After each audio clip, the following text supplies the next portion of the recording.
mom ka din ba? Housewife?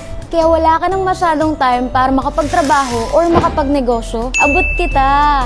Pero, alam mo ba na pwede ka nang kumita ngayon gamit lang ang phone, internet, at konting puhunan? Paano? Madali lang, turo ko sa'yo. Be a seller sa Sitaw. Dahil dito, hindi mo na kailangan ng warehouse or stock room. Hindi mo na din kailangan ng packaging materials at ipaship yung products na binibenta mo. Pati marketing, wala ka nang poproblemahin dahil si Sitaw na lahat ang bahala doon. All you have to do is download the Sitaw app or visit their website at www.sitaw.com. And then you can sign up, create an account, and click Be a Seller. After nun, pwede ka na mag-isip at maglagay ng name ng shop mo and then put my referral code kasi hindi ka makakagawa ng account kapag walang referral code. And then scroll down at kapag nalagay mo na lahat ng requirements, click Register Your Shop. Kapag meron ka ng account, pwede ka nang pumili at maglagay ng mga products sa shop mo. Huwag ka maglala